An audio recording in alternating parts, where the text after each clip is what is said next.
Welcome to Behind the Bookshelf podcast. I'm your host, Emily Vale. This is a place where we hold a candle flame to pages, get the inside scoop from published authors and other industry professionals. Here you'll learn the inspiration behind stories, get to know the author, learn their process, and be part of relevant conversations around literature. Take a seat, grab a book. We're going behind the bookshelf.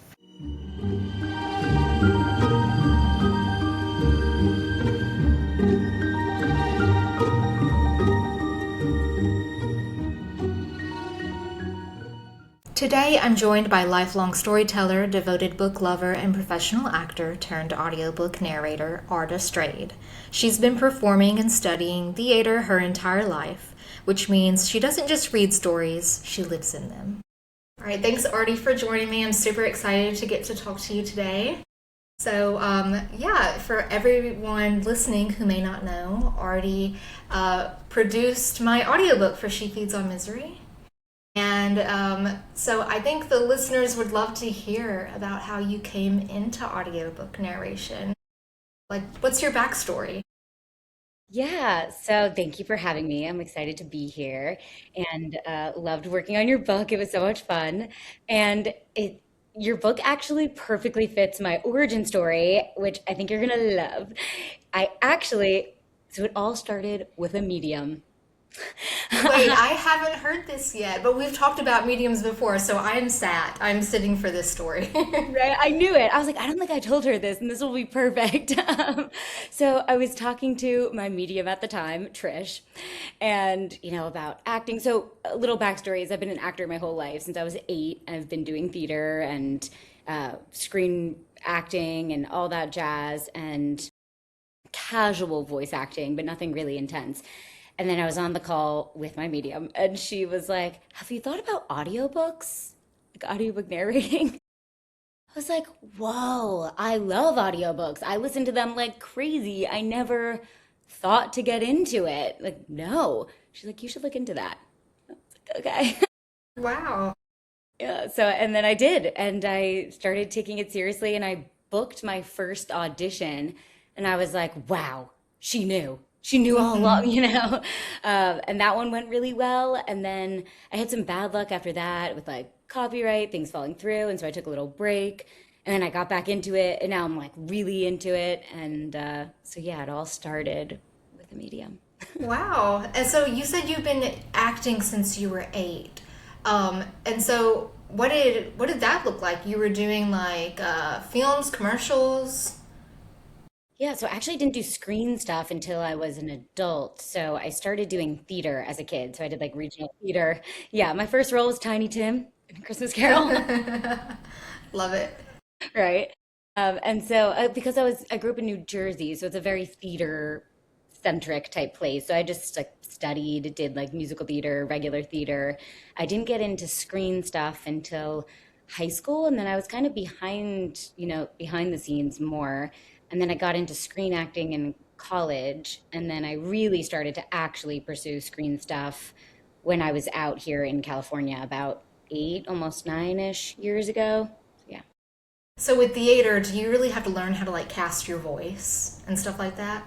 Yes, exactly. You have to enunciate and really project. And the one show I did in LA was very narrow and tall. And so you had to project really loudly for the people in the back top row.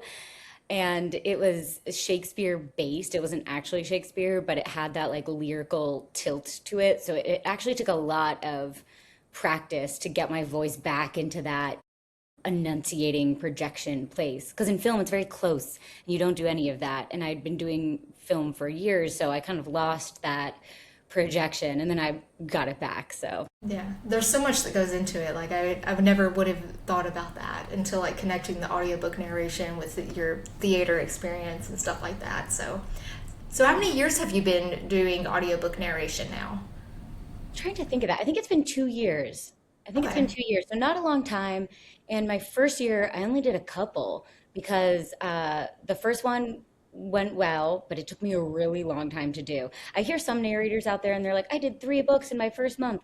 I'm like, not me. I took months to do my first book. And then my second and third book fell through because one was copyright, one, the author just didn't go through with it. And I was like, oh, so much work and nothing really happened with it. So I took a little break. So my first year was not very productive. And Hmm. then when I decided to get back into it, I had luck again. And that was like my recent booking. So really gunning it, probably like a year and well, I guess 2.5 years now because it was like October 2024 or something like. I'm gonna pivot a little bit. How do you approach each story? Do you have any like particular processes? And I mean, I know the answer to this, but do you go into it with a collaborative style with the author? Basically, yeah, like when you choose to pick up a book to narrate, what does that look like? Yeah, so because I'm an actor, I come at any story from the actor's perspective, and so I've always been like a chronic overthinker. So I really like overthink story and I dive really into it.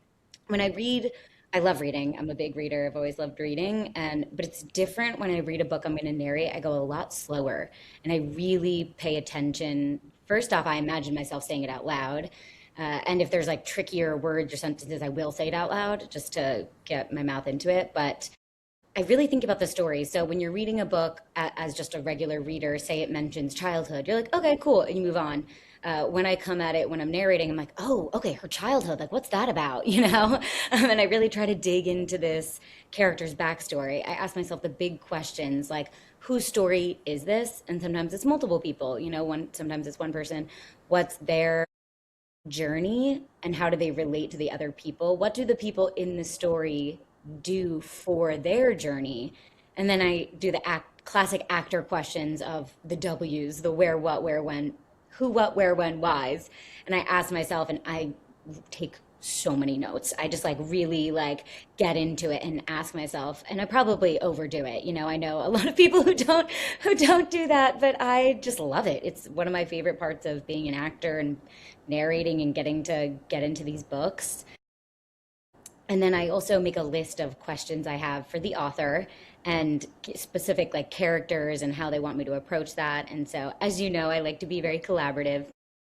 When it's a publisher book, you don't get that collaboration because you're just hearing from the producing side. And sometimes they'll give you a little bit of feedback from the author, but I've only had feedback from an author once. Not that I've done tons of publisher books, but I know that you don't get a lot of communication with authors. Whereas indie books, the beauty of it is you do get that collaboration aspect and you get to ask questions. And I also just love books and authors. And so I like to ask, about their process and what maybe think of that, things about writing. And I just like to geek out about the story too. So yeah. Yeah. Working from the publisher side, like you said, are they just like it's all in your hands, make it beautiful, and then yeah, like you said, there's not really a lot of collaboration. Yeah. Yeah. Okay. I had one note where they were like, okay, chill on this accent, for one of the characters. She was like a smoker New Yorker, and I was like, oh, let me Yeah. get in there. And they're like, okay, calm down. But that was the only feedback I got, besides that, it's like, have fun. And with authors, a Yeah. lot of time, it's like, have fun, do your thing. But then I like to come back and be like, okay, but does this thing Yeah. actually vibe with the thing you're going for? Yeah. Well, that's cool. Do you tend to work within a particular genre, or is your performance with audiobook narration pretty diverse? Yeah, so I feel like I've gotten niched into romance, which is why it was really fun to do your book because it wasn't romance for the first time in a while. And I do love friendship stories, especially ones like this. I had so much fun with it. And my girlies are my ride or dies. And so I Hmm. actually loved taking a beat away from romance. But because of my naturally kind of sultry-esque Yeah. tone, I do find that I've gotten 90% of the projects I've done have been romance. I did a thriller and then this one and then every other book is has been which I love. I love reading romance and so it's Yeah. fun for me, but I love all genres too. Like I love paranormal, I love thrillers, I love fantasy. I love all, honestly, I'm just a big reader and so I'll do Yeah. it all, but I do find that historically, I have been doing romance. That makes sense with what you say, like about your voice. You kind of get like cast type maybe a little bit, but also romance dominates the industry. So I mean, like, of course. So Exactly. It's one of the biggest genres, especially for like the book community I've found like on Book Talk. I feel like romance is a really big part of that community and I love it. Most of the things I read are romance. Not all of them, but even the ones that aren't romance have a little romance, you know? Like just talking to some my last guest about that because she's a romance author and she was saying that she would like to maybe do other genres too, and I was like, you could because there's literally romance in every genre. exactly. And when it's really funny. I find when authors try to or writers try to not do like I'm writing a screenplay with some friends and they're like, we don't want romance in it's these guys and they're like, we don't want romance in this. That's not what the story's about. And I was like, okay, but I could really see her ending up with like this guy, you know? Fine, if you guys are really against that, I get it. You want to focus on her journey. And then one of them wrote the ending and she ends up with the guy. And I was Yeah, like, and you're like, no, I told you, I it made told it you. And better. they're like, yeah, it just like seemed natural like that. And I was like, what did I say?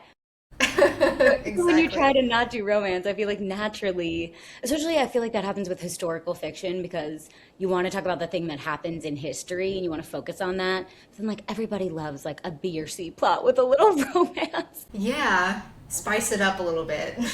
Exactly, exactly. And yours too. Yours is like about the friendship, but then there's like a dash of romance in there just to like liven, you know, because they're like living so free and that just happens naturally. And it's not a romance book, but there is an element, you know, there's a Yeah. little tiny plot of romance in there, which I love. Yeah, I mean, if your girls trip goes wild, I mean, you've got to have a little side quest. Exactly. It's like bachelorette parties where your friend like finds a cute boy and you're like, get it. Exactly. So this is a fun question, and I'm excited to see how you answer this. What character from a book you've read or narrated would you choose to trade places with? This is such a fun question. Um, so it's funny because I think I would assume of myself because I love romantasy so much that I would choose a romantasy character because those are some of my favorite books. But all of those characters really struggle and they have this like really intense usually trauma and then all this pressure they need to like save a kingdom, you know, they find their mate and they're happy but there's always this worry about another war breaking out or something. So I actually think so one of my favorite, probably my favorite book and had such an impact on me growing up and life in general is Little Women. Mm. And I always saw myself as Jo Marsh because she gets to grow up with all of these amazing sisters. They have this banter, they play dress up and they put on shows and they love each other and they're supportive. And she's an artist and she writes and she's really talented. And then she meets this guy who is really kind and smart and loves her. And then she's independently successful and they open up this house for kids. You know, in the book it's boys, but my version would be more like the movies with boys and girls. And she gets to write and do what she loves and still be around her family. And so I think if I was gonna choose a life to be in, one where you get to do what you love, be creative, be surrounded by family, help children, I think that's more of a realistic life swap, even though I do want powers. Yeah, I love that answer. And I was thinking about that myself. Like, how would I answer this question if someone asked me? And I like that you said that. Like, you would want to go to, like, let's use Quicksilver, for example. Like, okay, she gets Kingfisher, but, like, she also, her life sucks until then. And even, like, probably it sucks after a little bit. Um, Exactly. Like people want to kill her. She's like always thirsty. yeah. Life's Doesn't just know what not water tastes like. Excuse me? exactly. Like if I had my first bath in my like 20s, like I don't think about Kingfisher's hot and all, but Yeah, he's hot and all, but worth it? I don't know. exactly. I've I'm curious. actually never seen Little Women. It's on my list. You need to. It's so good. All the movies are so good, but And I'm such a diehard that I was like, they can't remake it and it be as good. But I love Greta Gerwig, and this latest adaptation is actually really good. And I love Florence Pugh. I loved that entire cast, and she got the energy of it really well with like the fast talking, the joyous love really gets across. And I would have loved to be in that movie. I would have loved to play. That's my dream. I want to play Joe Marsh so Yeah. bad. Maybe it'll happen one day. It's bumped up on my list now. I need to read that and watch Yeah, it. you absolutely should. But the book is amazing, amazing. You should definitely read it. And I'm curious now. Also, you don't have to answer, but I'm curious as to who your character would be if you have an answer. But you know, Um, Man, probably, because I was thinking about this, and I was just thinking about all the books that I've read within the past couple years. A lot of the books that I read are not someone that you would want to trade places with because they're like horror. But I did read a book by Kate Swansea. It's called, I think it's a book in a series. It's called like the Velvet Tea House series, and it's called A Sip of Magic. And because like I would love to have powers like you said, and so it's a cozy like romance. She moves to this town, and her trauma is really low. Her trauma is like she just moved around a whole bunch, which I actually do. I move around every 2 to 3 years. So she never felt like she had a community. And so she finally moves to this new town where you're supposed to keep your magic a secret. But anyways, she falls in love with this lawyer warlock. And she has this tea house where she like brews healing teas to just the people in the community. And everybody is like, excuse me, you're not supposed to be using your magic because you're going to out us to everybody. But then they all end up loving her. And it's just it's a cute book, like you said. Low trauma, realistic. Well, it's not realistic, but I mean, like, yeah. more So probably, realistic than like taking over a kingdom and going to a fey realm, like using magic in the everyday. yeah. Yeah. So probably that one. Yeah. I started reading again probably 3 years ago. So, I mean, like, I talk to a lot of people and they're like, oh, this classic. And I'm like, I've never read that. So it sounds crazy, but like, yeah, I started reading as a teenager, like the Twilight stuff and Nicholas Sparks. And then when I was 19, I like stopped reading for a very long time and picked up books again when I was like 28. So, That's really normal, actually. I would say that I read less in that time too. And I was also on the Nicholas Sparks Twilight page. That was so my high school experience. Um, but then I also like read less in college and when I first got out here. So I definitely like, I mean, I always like read a little bit, but I think my like re-obsession with it was like in the past few years. And I think that's very normal for that age range. yeah. There's so much going on in your like early 20s and you're kind of figuring things out. And, I think there's less, you don't make the time as well, as much as you were able to when you're a little bit older and have a maturity now. Like our tastes have changed and that's really cool. And the good thing is that you're still very young. You have plenty of books. There's time to read books, and Yeah. there's no limit. And if there's classics you want to read, also like do some digging because not all the classics are worth reading. Like I hate to say it, but like it's some of these classics I like read and I'm like, okay, I just Yeah. kind of want my like fairyland stuff back. I've been working on Frankenstein since like November. It's hard for me. Right, I tried that in like high school. It's like a really I should try it again, but like I did try, and I couldn't get through it either a really long time. So let me know, Yeah. But exactly, like not all the classics are. Also there's so many good books out there. Like if classics aren't your thing, like don't worry about it. Yeah, absolutely. So speaking of, what's the last book that you read? Yeah, so actually just yesterday I finished Shield of Sparrows. I listened to that on audio. Yeah. Yes, yeah, I listened to the audio too, and she's so good. Yeah. And no, I forget who, even though I just finished it. I loved it. It was so fun. It was so good. I feel like um, there were a lot of predictable elements. Like I was like, okay, I kind of saw some of these plot twists coming, but then there were so many of them that I was Yeah. still surprised by some of the twists. And I think the great thing about even when you know where a story is kind of going, because we read so many of these, and they say like all stories are based off the same seven stories, right? So it's hard to Hmm. make something that's like truly original.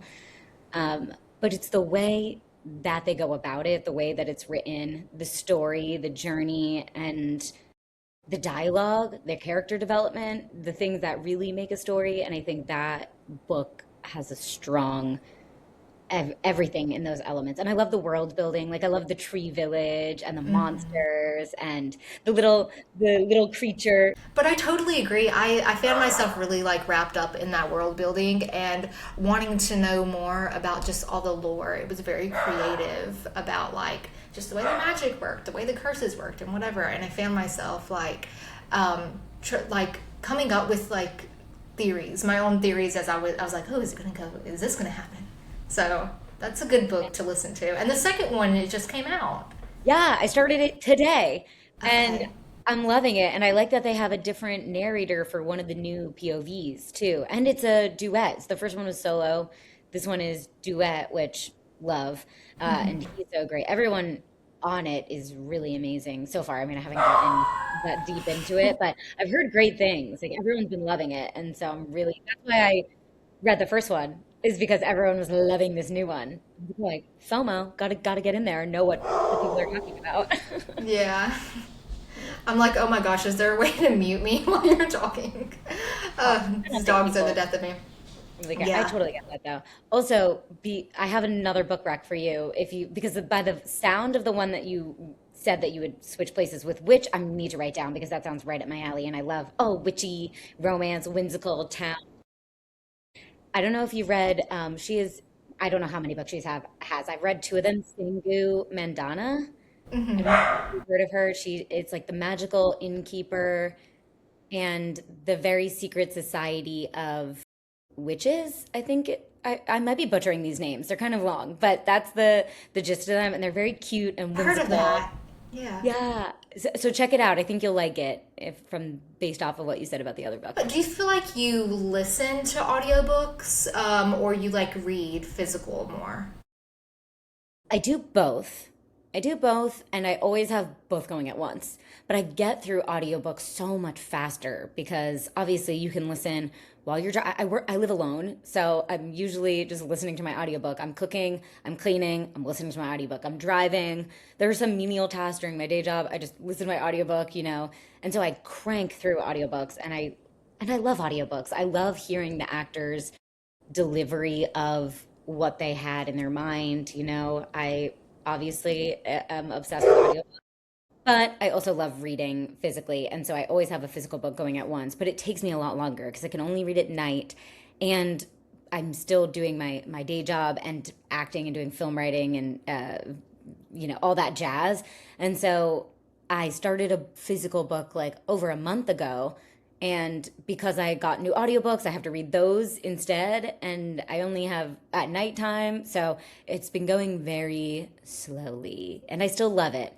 But a part of me, I found out that there is an audiobook for this. And I really love the narrator. He does the Red Rising for graphic audio.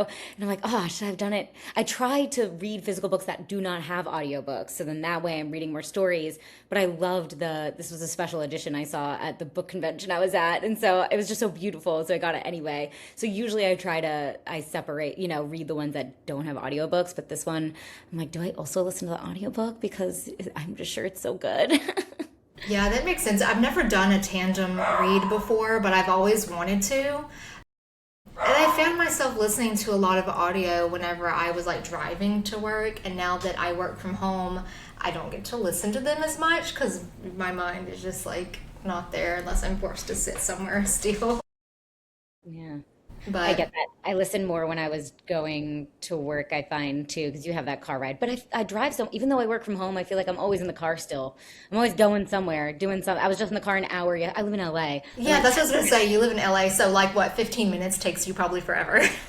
literally, this was yesterday, it was 17 miles. It took me an hour and a half to get there, 23 minutes to get home. Wow. So Yeah. 2 hours in the car to go 17 miles away. And I listened to so much, and that's why I finished the Shield Spheres audiobook because I was in the car for so long. That's hilarious. So yeah, I live in Hawaii, and so anything is like 45 minutes. That's the longest that you will drive to get across the island.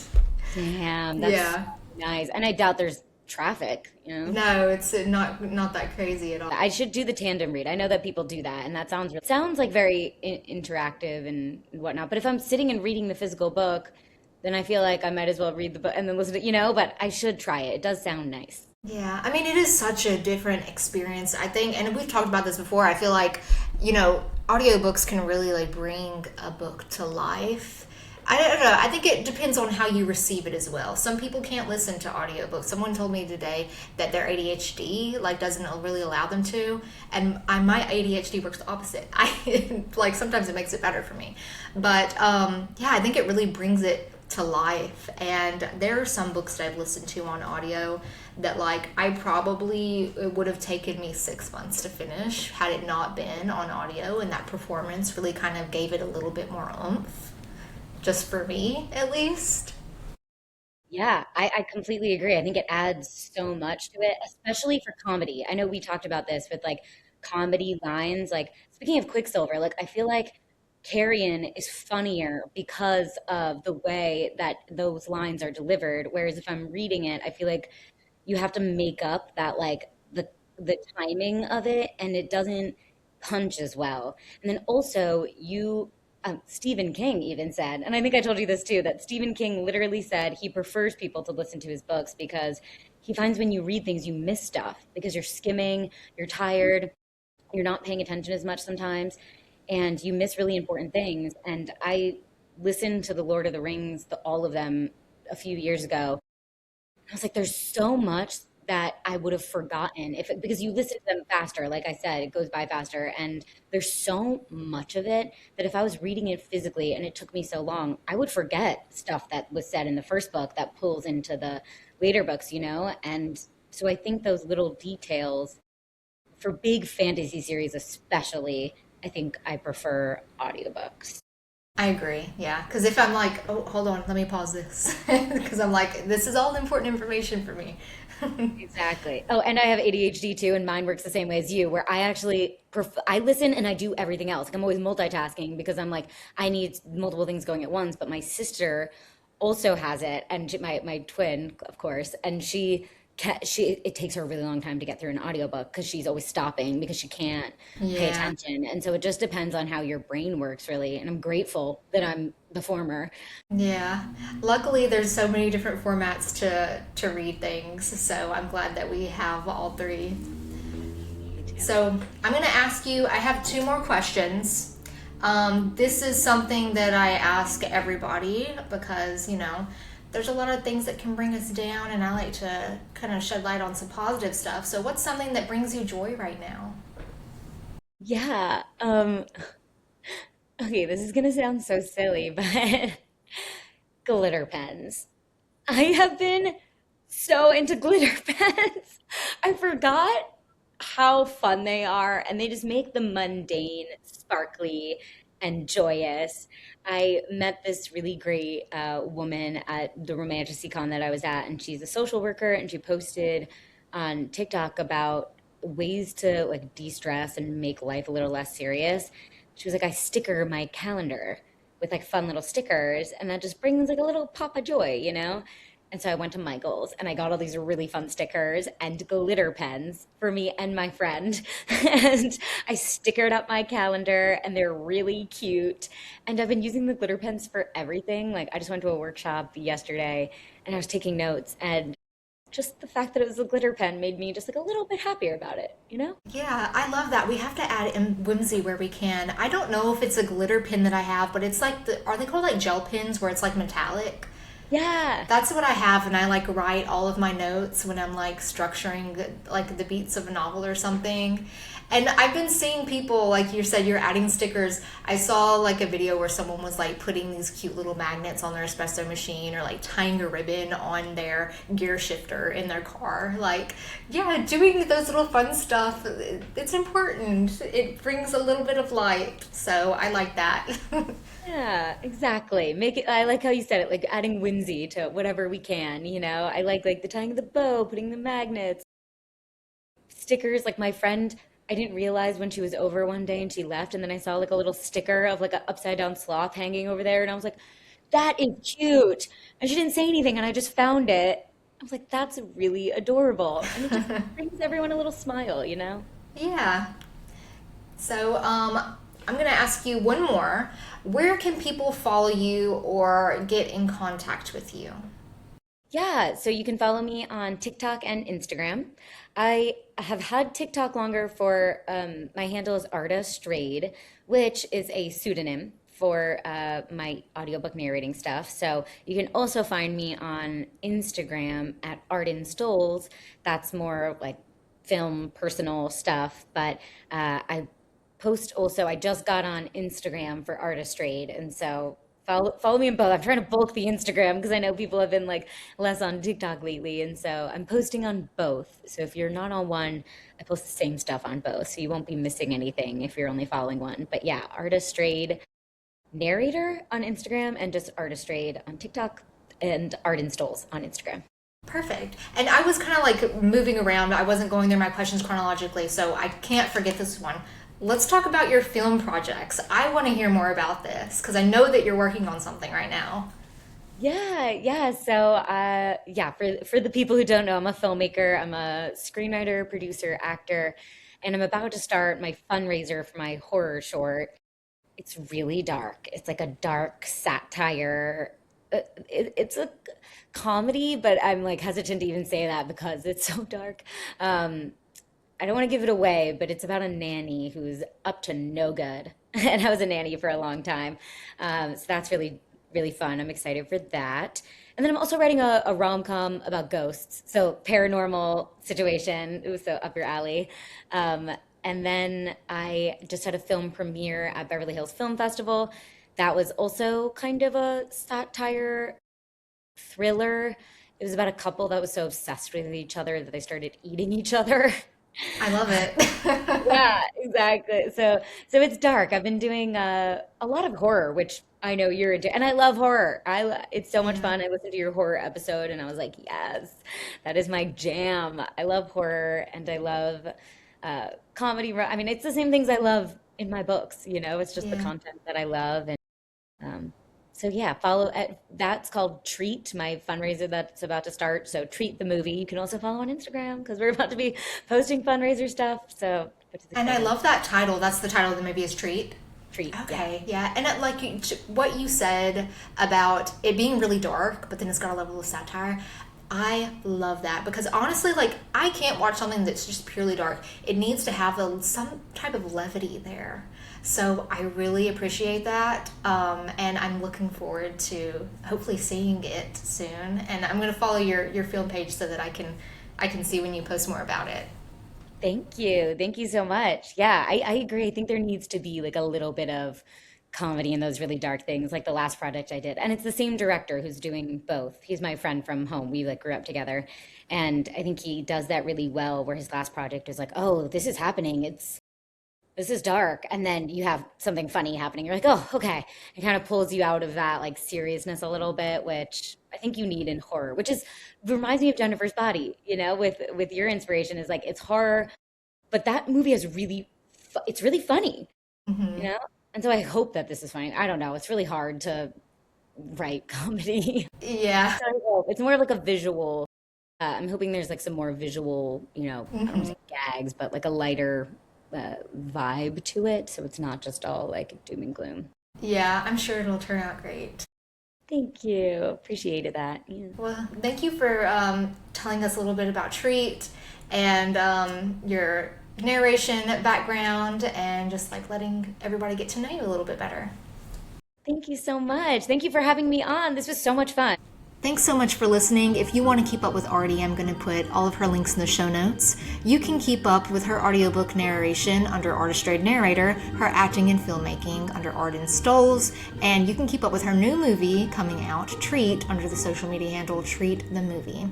Stay tuned. Next week, I'm going to have an author on here who writes fantasy romance, C.B. Woods, who is also a co-founder of an indie publishing company called Reed Emery.